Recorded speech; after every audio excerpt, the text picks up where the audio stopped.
ఢిల్లీ ఎన్నికల్లో ఆమ్ ఆద్మీ పార్టీ ఎన్ని తప్పుడు ప్రచారాలు చేసినా, ఎన్ని వాగ్దానాలు చేసినా కూడా ప్రజలు నమ్మే పరిస్థితి లేదు.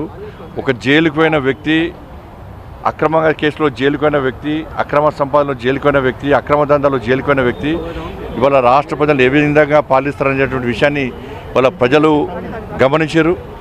కాబట్టి మాకు జైలు రాజ్యం మాకొద్దు, మాకు ప్రజాస్వామ్యబద్ధంగా పాలన కావాలి. ఒక నీతి నిజాయితీ వంతుడైనటువంటి నరేంద్ర మోడీ గారి నేతృత్వంలో ఈ దేశంలో ఏ విధంగా నీతివంతమైన పాలన జరుగుతుందో, ప్రజాస్వామ్యబద్ధంగా పాలన జరుగుతుందో అటువంటి పాలన ఢిల్లీలో రావాలని చెప్పి ప్రజలందరూ ఆలోచించారు.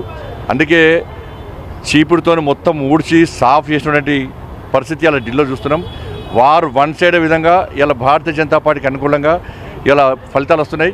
తప్పకుండా నరేంద్ర మోడీ గారి నాయకత్వంలో, జేపీ నడ్డా గారి ఆధ్వర్యంలో, అమిత్ షా గారి యొక్క సూచనల మేరకు దేశవ్యాప్తంగా అన్ని రాష్ట్రాల్లో అతి త్వరలో భారతీయ జనతా పార్టీ ప్రభుత్వాలు ఏర్పడబోతున్నాయి. ఢిల్లీలో మేధావి వర్గంతో పాటు, సామాన్య ప్రజలతో పాటు మేధావి వర్గం అంతా కూడా భారతీయ జనతా పార్టీకి ఓటేసింది. ముఖ్యంగా ఉద్యోగస్తులు అందరూ కూడా భారతీయ జనతా పార్టీకి ఓటేసారు.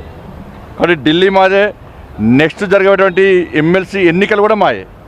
ఇక్కడ కూడా మేధావి వర్గానికి అప్పీల్ చేస్తూ ఉన్నా, ఉపాధ్యాయులకు అప్పీల్ చేస్తూ ఉన్నా, నిరుద్యోగ యువతకు అప్పీల్ చేస్తూ ఉన్నా. ఎమ్మెల్సీలో ప్రశ్నించేది భారతీయ జనతా పార్టీ. అధికార పార్టీకి ఓటేస్తే ప్రశ్నించి సస్పెండ్ చేస్తారు పార్టీలకు వెళ్ళి. ఇలా ప్రశ్నించేది భారతీయ జనతా పార్టీ. కాబట్టి ప్రశ్నించేటువంటి భారతీయ జనతా పార్టీకి, పోరాటం చేసే భారతీయ జనతా పార్టీకి, మీకోసం ఉద్యమించే భారతీయ జనతా పార్టీ అభ్యర్థులైనటువంటి ఎమ్మెల్సీలో, ఈ 3 ఎమ్మెల్సీలో భారతీయ జనతా పార్టీ గెలిపించండి. ఢిల్లీ మేధావి వర్గం ఏ విధంగా మంచి నిర్ణయం తీసుకుందో అదే నిర్ణయాన్ని తెలంగాణ రాష్ట్రం నుండి 3 ఎమ్మెల్సీ ఎన్నికల ప్రాంతంలో నుండి మేధావి వర్గము ఇలా ఆలోచించి మీ ఓటును వినియోగించుకొని ఢిల్లీ మాదే, ఇక్కడ 3 ఎమ్మెల్సీలు మాయే.